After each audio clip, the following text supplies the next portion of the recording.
escolhe quem Ele quer. Essa é a afirmação que está de pano de fundo dessa mensagem nessa noite. E obviamente que essa verdade bíblica ela fica clara ao longo de todas as Escrituras. Entretanto, é necessário afirmar que é necessário crer na Bíblia para se crer nessas verdades. Agora, algo que eu digo a você de maneira tácita e de maneira clara e objetiva é que você tem o direito de crer no que quiser, mas se você afirma crer em Jesus, é necessário que você também creia na Bíblia, porque é a Bíblia que testemunha acerca de Jesus, e tudo aquilo que nós conhecemos de Jesus, só o conhecemos através da sua palavra. Portanto, é necessário que abracemos a Bíblia, e é necessário que creiamos nela na sua completude, porque ela é o meio de revelação de Deus para os nossos dias, para o nosso tempo, como a própria palavra se autodescreve. Portanto, aqui fica uma hashtag Sola Escritura. E talvez ao abordar a respeito desse assunto, você talvez afirme: pastor, mas se Deus escolhe ou não escolhe, isso não muda nada. É verdade? Sim, é verdade. O fato de você saber, crer, concordar ou não concordar, isso não muda o fato de que Deus escolhe quem Ele quer. Entretanto, isso muda o fato da maneira como você o adora. Porque uma vez que a Bíblia revela esse Deus que escolhe quem Ele quer, e se nós o ignoramos a partir do fato de pensarmos que Ele não escolhe quem Ele quer, sem sombra de dúvida, a nossa adoração será empobrecida, será de maneira muito evidente, miserável, por pensarmos que temos alguma participação na salvação, e aquilo que a Bíblia descreve de maneira veemente e enfática é que Deus é quem nos salva, é Ele quem nos escolhe, e é Ele que começou a boa obra, e é Ele que vai completar. E aí então eu começo esse bate-papo sobre o Deus que escolhe quem Ele quer, lançando essa pergunta: por que ninguém será salvo se Deus não o escolher? Qual é o motivo? Por que ninguém pode ser salvo se Deus não o escolher? E aí então eu cito uma frase do grande pregador Charles Spurgeon, que diz o seguinte: eu creio na doutrina da eleição, pois estou bem certo de que se Deus não tivesse me escolhido, eu jamais iria escolhê-lo. Estou certo de que Ele escolheu-me antes de eu nascer. De outro modo, Ele nunca teria me escolhido. De fato, Charles Spurgeon descreve de maneira muito acessível a doutrina da eleição de Deus e pontua o motivo pelo qual é necessário que Deus nos escolha. É necessário que Deus nos escolha exatamente pelo motivo que nós ressaltamos na semana passada, acerca da depravação radical. Quando afirmamos e falamos as verdades bíblicas que afirmam que o ser humano está morto nos seus delitos e pecados, e todos pecaram e destituídos estão da glória de Deus, não há ninguém que ame a Deus, não há ninguém que busque a Deus, e o homem por si só não pode se achegar até Deus. Portanto, se não podemos nos achegar até Deus, obviamente que só poderíamos ser salvos se Deus nos escolhesse. Aquilo que vamos conversar nessa noite é sobre isso, sobre a eleição incondicional de Deus, sobre esse Deus que decide escolher quem quer escolher e salvar quem quer salvar. Os homens não têm do que se orgulhar em absoluto diante de Deus, pois nenhum homem se encontra melhor do que os seus companheiros. A doutrina da depravação radical nos ensina essa verdade, que o pecado atingiu todo o ser humano. E isso se dá a partir da universalidade do pecado. Todos pecaram, portanto todos nós estamos iguais uns aos outros. Portanto, o motivo pelo qual alguns serão salvos não provém e não parte de alguma diferenciação sua ou minha ou de outra pessoa. Pelo contrário, a diferenciação da salvação, ela acontece a não ser somente através da distinção e da escolha do próprio Deus. Talvez, ao falar sobre isso, algo possa ocorrer à tua mente, como por exemplo: ok, pastor, mas Deus escolhe baseado na sua presciência, e Ele escolhe quem vai dar bom, Ele escolhe os fiéis. E aí então eu te faço uma pergunta: Deus escolhe porque eles são fiéis, ou eles são fiéis porque Deus o escolhe? E a grande verdade bíblica é que se somos fiéis e que se existe alguma virtude em nós, não foi porque nós escolhemos a Deus, mas foi porque Deus nos escolheu, e a nossa fidelidade, ela é proveniente dessa obra de santificação produzida e gerada pelo próprio Deus. Portanto, em absoluto, Deus não nos escolheu por aquilo que seríamos, mas Ele nos escolheu de acordo com a sua própria vontade, desígnios e decretos. Por que nos sentimos tão desconfortáveis? E aí vou para uma pergunta um pouco mais de cunho filosófico. Por que nos sentimos tão desconfortáveis com a eleição? Por que nos sentimos tão desconfortáveis com o fato de que Deus escolhe? Por que será que de alguma forma isso gera desconforto em nós? Deixa eu falar a verdade. Isso gera desconforto em nós porque nós queríamos escolher. Em outras palavras, o fato de a Bíblia atestar e afirmar que Deus escolhe todas as coisas e Ele é soberano sobre tudo, isso o destaca como Deus. E de alguma maneira, se isso deixa nós em uma posição desconfortável, é porque nós queríamos ser o lugar de Deus. Em outras palavras, o desconforto em relação à soberania de Deus e à eleição de Deus se dá única e exclusivamente por causa da nossa natureza pecaminosa, que queria obter e estar no lugar de Deus, para então escolher e não permitir que Deus nos escolhesse. Portanto, e porém, aqui vão duas afirmações centrais do problema da hipótese de nós podermos escolher a Deus. O primeiro problema central disso é que se nós pudéssemos o escolher, nós não o escolheríamos, porque estamos mortos dos nossos delitos e pecados. E segundo, Ele é Deus e portanto Ele tem o direito de escolher. Nós brincamos muito de ser Deus. Escolhemos a cor da nossa unha, escolhemos com quem casamos, escolhemos a cor do cabelo, escolhemos o tamanho do cabelo, escolhemos, inclusive escolhemos coisas absurdas, como por exemplo, o sexo que queremos pertencer, escolhemos onde queremos morar, escolhemos qual é o espermatozoide que vai conceber e gerar o óvulo que vai ovular, então gerar o nosso filho. A grande verdade é que por vezes nós tentamos ocupar o lugar que pertence a Deus, mas deixa eu te afirmar algo: Deus é Deus e o lugar de soberania e escolha pertence a Ele somente. Mas para que nós não fiquemos apenas em devaneios, como eu disse nessa noite, aquilo que nós afirmaremos e defenderemos com unhas e dentes nessa noite, nada mais é do que a palavra de Deus, porque de verdade eu digo algo a você: essas doutrinas, elas também não me deixam confortáveis, porque elas me mostram quem eu sou. Portanto, a primeira pessoa que é confrontada por essas doutrinas sou eu, que as proclamo a você, e a todos aqueles que proclamaram essas doutrinas e essas verdades ao longo da história, porque elas, como ferem você, ferem a mim também.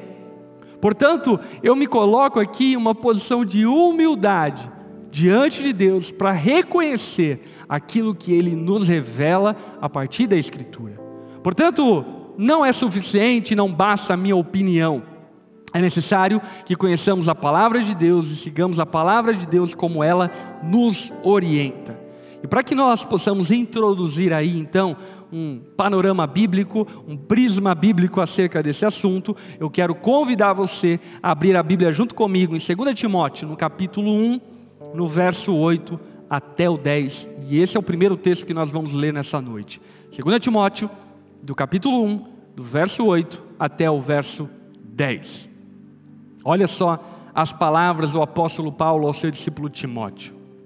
Portanto, não se envergonhe de testemunhar do Senhor, nem de mim, que sou prisioneiro dele, mas suporte comigo os sofrimentos pelo Evangelho, segundo o poder de Deus, que nos salvou e nos chamou com uma santa vocação, não em virtude das nossas obras, mas por causa da sua própria determinação e graça. Essa graça nos foi dada em Cristo Jesus, desde os tempos eternos, sendo agora revelada pela manifestação de nosso Salvador, Cristo Jesus. Ele tornou inoperante a morte e trouxe à luz a vida e a imortalidade por meio do Evangelho. Portanto, a partir desse texto eu quero pontuar algumas afirmações do apóstolo Paulo ao seu discípulo Timóteo. E a primeira afirmação que eu quero pontuar está logo no versículo 1, quando o apóstolo Paulo fala para que Timóteo não se envergonhe de testemunhar do Senhor. E aqui então eu falo para você isso. Não se envergonhe de testemunhar do Senhor, de falar do Senhor, de falar de acordo com a sua sã doutrina, de falar de acordo com as verdades bíblicas. Porque é bem verdade que, de certa maneira, nos nossos dias, ser cristão se tornou um pouco pop, um pouco popular. Entretanto, as verdades bíblicas sempre foram e sempre serão impopulares, como a Bíblia mesmo nos alerta. Todo aquele que deseja viver segundo a piedade será perseguido. A Bíblia já nos previa perseguição, porque as verdades de Deus contrariam em absoluto o espírito e o pensamento desta era. Portanto, é necessário que eu e você não nos envergonhemos de testemunhar do Senhor de acordo com a revelação nos dada através das Escrituras. Portanto, aqui eu faço essa afirmação: não se envergonhe das doutrinas bíblicas, não se envergonhe das verdades claras descritas na palavra de Deus. Elas contrariam todo o espírito do nosso tempo, mas é inquestionável que elas são bíblicas e, portanto, é a verdade de Deus. Não se envergonhe do Senhor. Segundo ponto que eu quero aqui salientar é que o apóstolo Paulo diz que esse evangelho, que tem poder para salvar, é o evangelho segundo o poder de Deus. Aqui então eu faço essa pergunta a você: é segundo o poder do homem ou é segundo o poder de Deus? É o homem que se salva ou é Deus que atua no homem o seu poder para que este seja salvo? Como o próprio apóstolo Paulo diz em Romanos capítulo 1, não me envergonhe do evangelho, porque ele é poder de Deus para a salvação de todo aquele que crê. Portanto, não pregamos o evangelho com o intuito final de salvar pessoas, mas pregamos o evangelho com o intuito final de glorificar a Deus através da salvação de pessoas. É necessário que compreendamos que o evangelho tem como finalidade a manifestação da glória de Deus, e o evangelho em si próprio é o poder de Deus para salvar aquele que crê, e uma vez salvando aquele que crê, então a glória de Deus é manifesta através dessa graça depositada sobre o homem. Mas sobretudo, o evangelho é poder de Deus. A salvação reside no poder de Deus. Ok, pastor, é Deus que tem poder para salvar, é através da graça dele, mas somos nós que o escolhemos, e eu afirmo em absoluto que não. A própria palavra vai nos dizer que a fé, ela é um dom de Deus, tanto querer quanto realizar vem do Senhor. Em outras palavras, tanto o desejo de nos aproximar de Deus, quanto o querer e o realizar de se aproximar dele, é obra dele, é força dele, é ele nos atraindo para próximo dele, a partir do seu amor, da sua graça e bondade. Portanto, precisamos nos despir de todo humanismo disfarçado de evangelho. E aqui eu faria, enfim, um paradoxo acerca do evangelho humanista e do evangelho da glória de Deus. O evangelho apresentado na palavra não é o evangelho que tem como centro o homem. O evangelho apresentado na palavra é o evangelho que tem como centro o próprio Deus. Portanto, aqui vamos fazer algumas distinções. Esse pseudo-evangelho humanista tem algumas características. Quais são as características desse pseudo-evangelho humanista? Primeira característica, é o homem que escolhe. Segunda característica, o homem merece. Terceira característica, o homem é o centro. Entretanto, o evangelho bíblico, o evangelho da glória de Deus, é Deus quem escolhe, é Deus quem merece, e Deus é o centro. Portanto, devemos nos despir do evangelho humanista e abraçarmos o evangelho do poder de Deus, porque o fim do evangelho é a glória de Deus e não a glória do homem. Ainda que devamos pregar o evangelho e pessoas sejam salvas por meio da pregação do evangelho, a finalidade de pregar o evangelho não é a glória do homem, não é a salvação do homem, mas é a glória de Deus e é a exaltação de Deus, porque Deus quis glorificar a si mesmo através da salvação de pecadores como eu e você. Portanto, o objetivo do evangelho não é o homem, mas é o próprio Deus. O evangelho humanista, além de ser uma mentira deslavada, é um adorno para o estado de pecado do homem permanente. Portanto, precisamos, de fato, abraçar o evangelho segundo o poder de Deus. Ainda, o apóstolo Paulo vai dizer ao seu discípulo Timóteo, e aqui eu quero me deter um pouco mais, é que ele nos salvou e ele nos chamou. O evangelho segundo o poder de Deus. No verso 9 de 2 Timóteo capítulo 1, o apóstolo Paulo diz ao seu discípulo Timóteo de maneira muito clara, que nos salvou e nos chamou com uma santa vocação, não em virtude das nossas obras, mas por causa da sua própria determinação e graça. Essa graça nos foi dada em Cristo Jesus desde os tempos eternos. Portanto, o que o apóstolo Paulo está trazendo aqui como verdade é que a escolha de Deus, ela foi prévia. Deus nos escolheu antes da fundação do mundo. Ele não escolheu a nós por vontade nossa, e Ele não nos escolheu por performance humana, porque Ele não nos escolheu depois de nos ver, mas Ele nos escolheu antes mesmo de nós nascermos. Ele nos escolheu muito antes de darmos algum fruto a partir da salvação que temos. Ele nos escolheu ainda quando não o amávamos. Ele nos escolheu quando ainda estávamos em pecados e delitos, como a palavra mesmo diz. Alguns dirão que Deus escolheu de acordo com a sua presciência, mas não é isso que vemos na Bíblia. E para apoiar um pouco mais essa verdade, eu quero convidar você agora a abrir a sua Bíblia no livro de Romanos, no capítulo 9, no verso 6 em diante.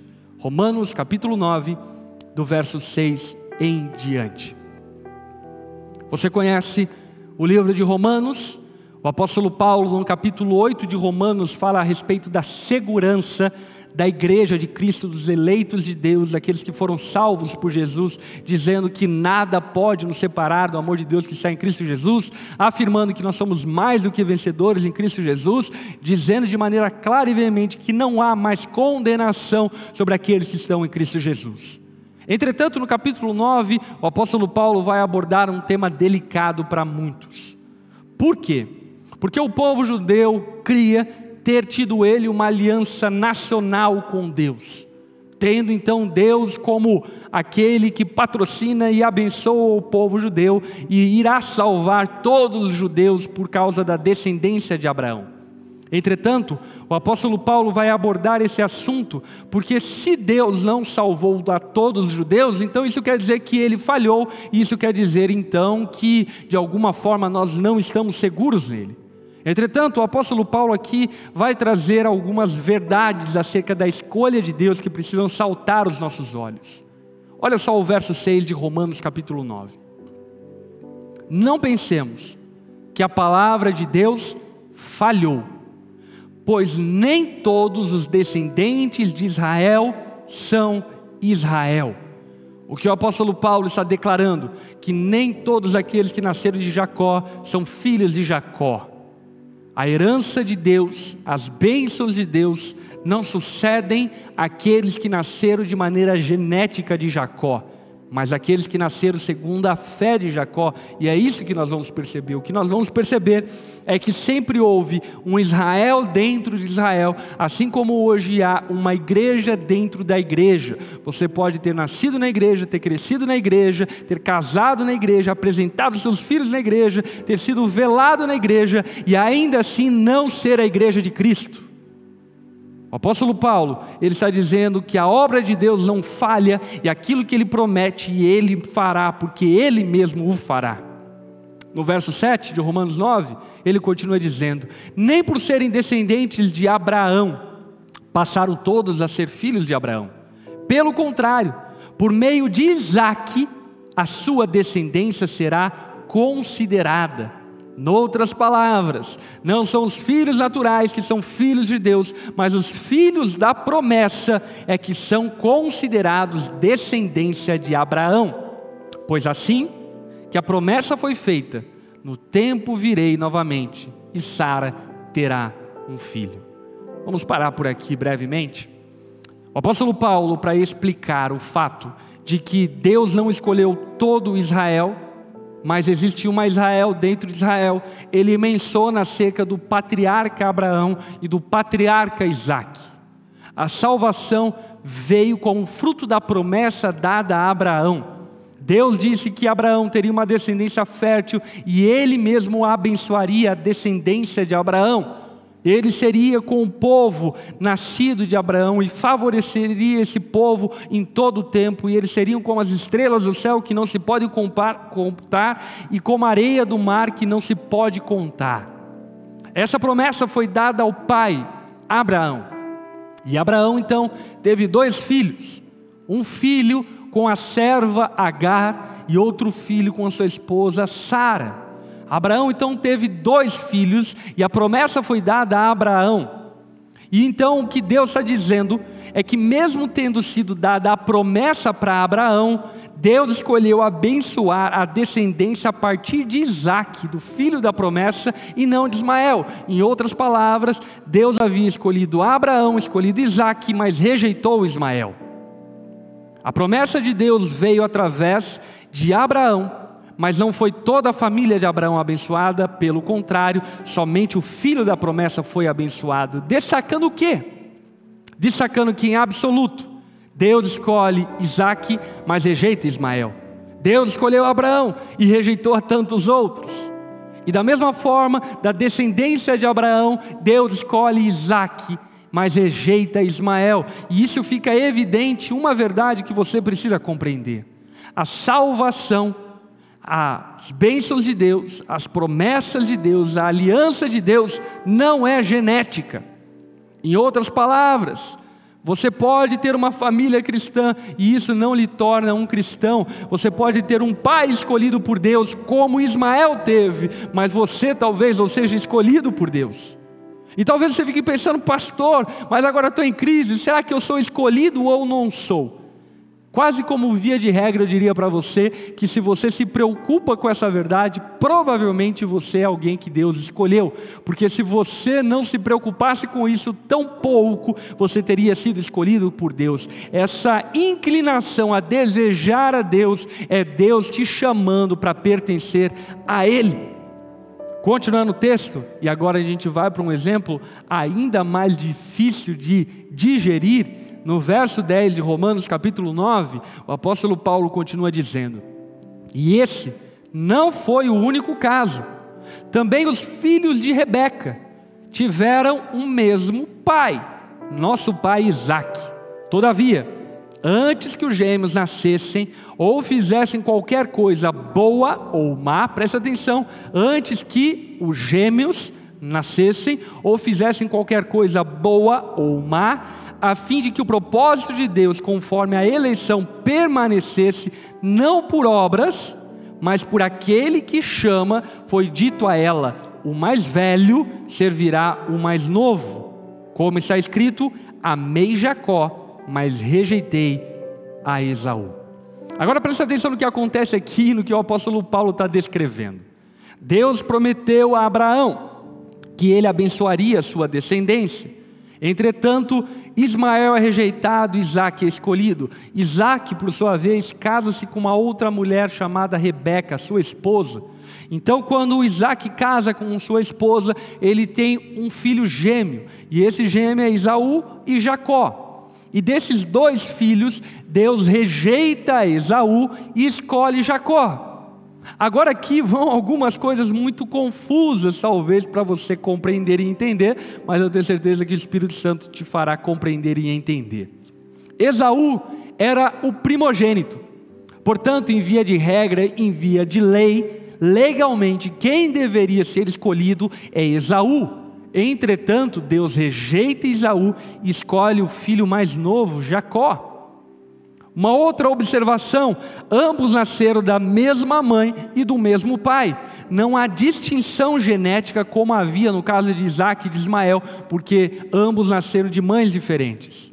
No caso de Esaú e de Jacó, os dois nasceram do mesmo pai e da mesma mãe. Entretanto, Deus rejeita Esaú e aceita e recebe Jacó. Jacó teve uma vida toda torta e se arrependeu somente aos 93 anos de idade. E mesmo Jacó tendo tido uma vida toda torta até os 93 anos de idade, Deus decide escolher Jacó. E a pergunta que suscita a partir disso tudo é: por que Deus escolheu Jacó e rejeitou Esaú? Ou por que Deus escolheu Isaac e rejeitou a Ismael? Ou por que Deus escolheu você e rejeitou os seus amigos? E a resposta para isso é: porque Ele quis. E isso revela que Deus é Deus. Isso revela que Deus é soberano e faz o que quer. Faz o que quer. E isso é direito e prerrogativa divina, e não da criação. A criação não pode falar para o seu Criador: porque você me fez assim, um assado, porque é o Criador que define como a sua criação será.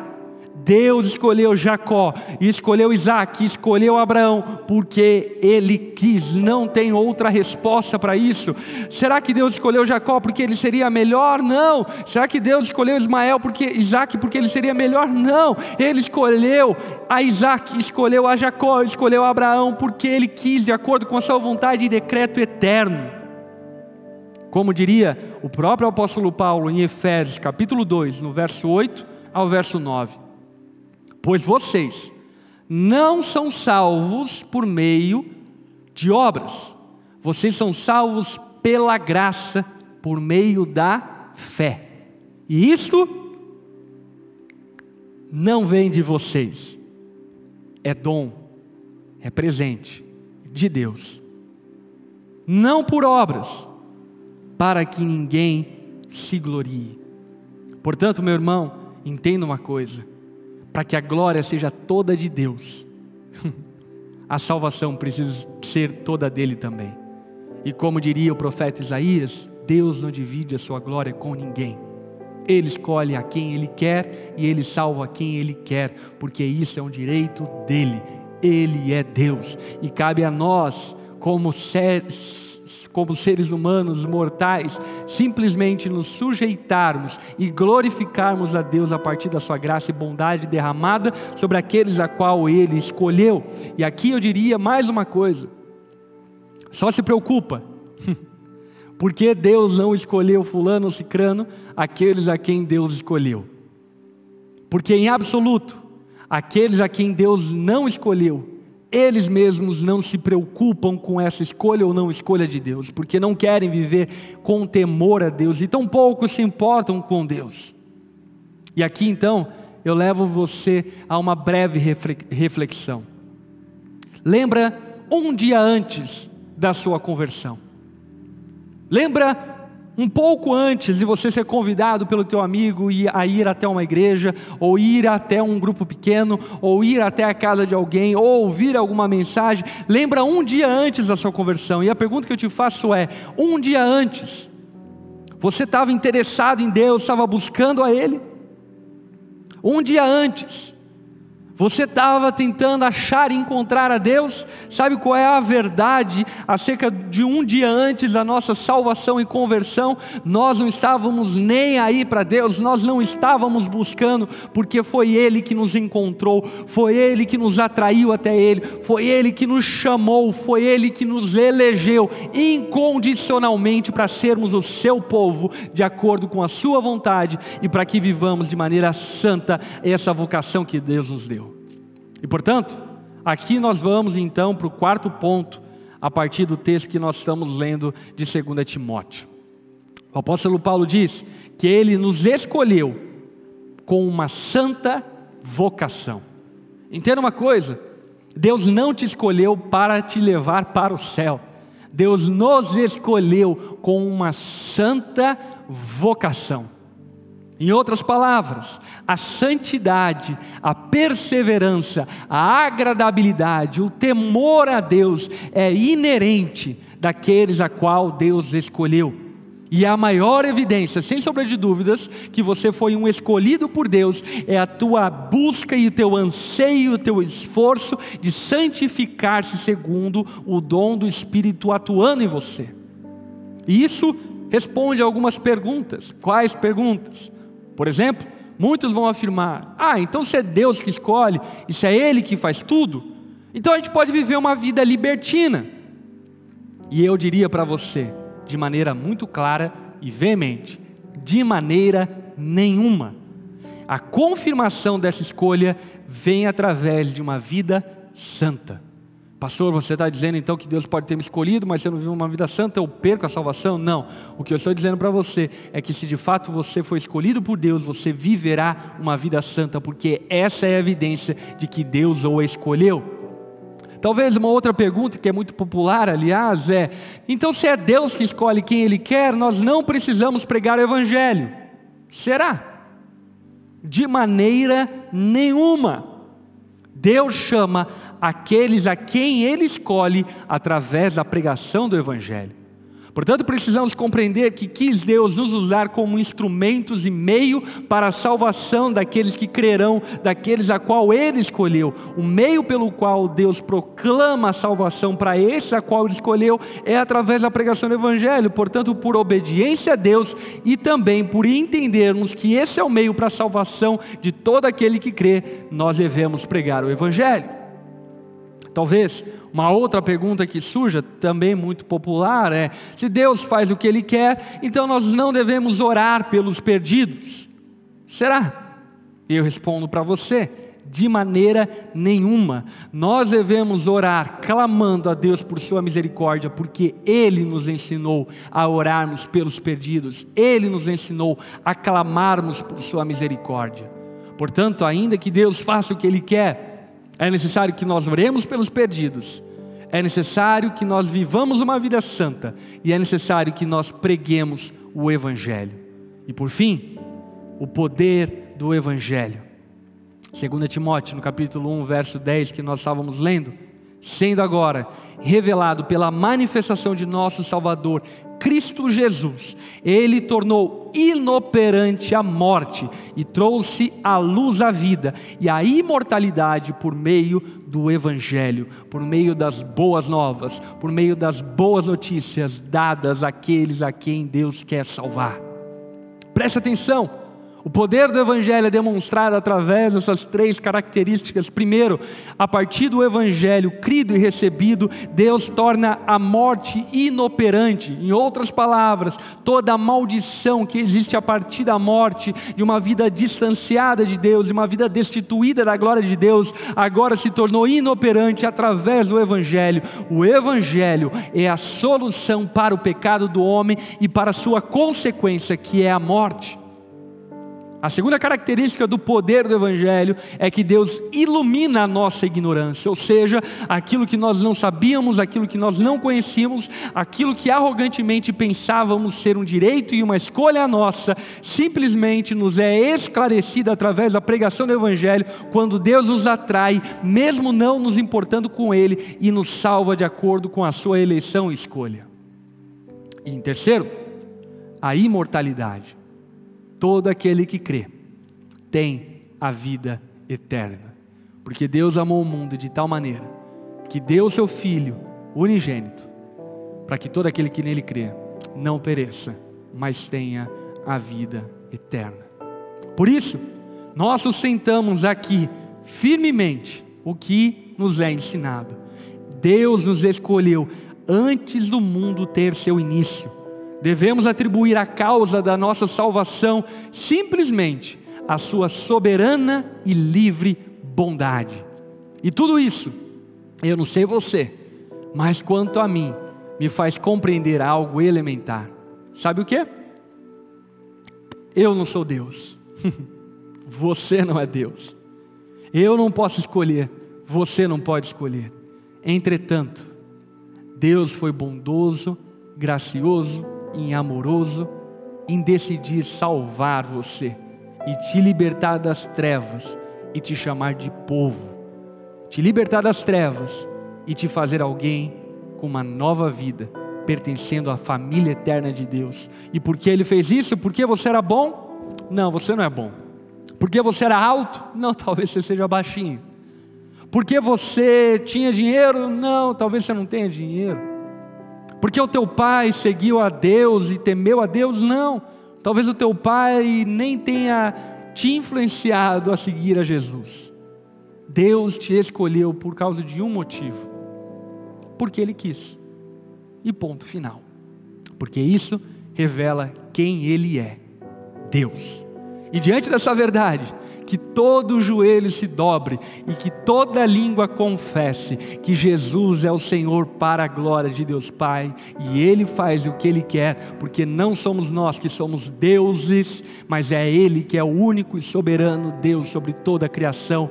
Todo joelho se dobrará, toda língua confessará que Jesus é o Senhor. Ele está sentado em alto e sublime trono, governando a tudo e a todos e fazendo de acordo com aquilo que Ele quer. Como que você fica diante dessa verdade? Não sei. Eu simplesmente fico maravilhado com tamanha graça de Deus. Agora, deixa eu falar algo. Eu creio que nessa noite Deus esteja chamando algumas pessoas através da pregação do Evangelho. Eu creio que talvez nessa noite algumas pessoas estão entendendo que foram escolhidas e chamadas por Deus para viverem uma vida santa. E como você vai entender isso? O próprio Espírito Santo, como diz a palavra, testemunha no seu interior de que Ele o chamou, de que Ele o escolheu.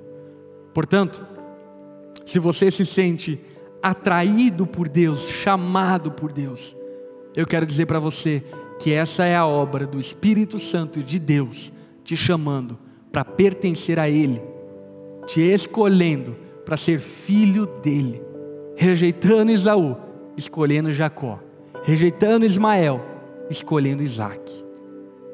Eu creio que Deus quer salvar algumas pessoas nessa noite através da pregação do Evangelho. Jesus tem poder para salvar todo aquele que crê. Você crê nisso? E se você crê nisso, saiba que é porque Deus te deu fé para crer nisso. E portanto, é Ele te chamando. Se a partir de hoje você quer viver uma vida com Deus, se render a Ele e desistir de viver uma caminhada distante de Deus e se aproximar de Deus para viver uma vida santa diante dEle e receber dEle gratuitamente a salvação e a atuação do poder do Evangelho sobre a tua vida, eu quero te conduzir nessa decisão. Se você quer tomar ela nessa noite, aí onde você está mesmo, feche seus olhos, baixe sua cabeça e repita comigo essa oração, entregando sua vida a Jesus. Diga assim para Ele, Ele está aí, Ele te ouve. Diga assim a Ele: Senhor Jesus, obrigado, porque eu creio que você me escolheu. Eu não sei o motivo pelo qual você me escolheu, porque nem mesmo eu me escolheria. Entretanto, através da sua graça, bondade, misericórdia, você decidiu me salvar. E eu recebo essa salvação com alegria e gratidão. Reconheço, Jesus, que você é o Senhor de toda a terra e que não há salvação de outra forma que não através de Ti, Jesus. Toma a minha vida em Tuas mãos. Eu decido caminhar contigo a partir de hoje. Eu faço essa oração em nome de Jesus. Amém e amém. Amém. Se você fez essa oração entregando sua vida a Jesus, eu quero convidar você a manifestar essa decisão aqui no chat, no YouTube, dizendo aí em alto e bom tom para que todos ouçam: eu entreguei a minha vida a Jesus. E também nós vamos deixar aí um formulário para você preencher, porque de alguma forma, como igreja, nós queremos te ajudar a caminhar com Jesus a partir dessa decisão em direção a Ele. Se você nessa noite quer e entende que Deus está te chamando para uma caminhada com Ele, preencha esse formulário, nós vamos te conectar com pessoas, com irmãos mais perto possível de você, para que você possa começar essa jornada com Jesus. Que Deus abençoe todos aqueles que nessa noite se decidiram por Jesus e foram atraídos por Ele para viverem uma vida santa e para se aproximarem de Deus de maneira santa e aprovada. Deus abençoe muito a sua vida.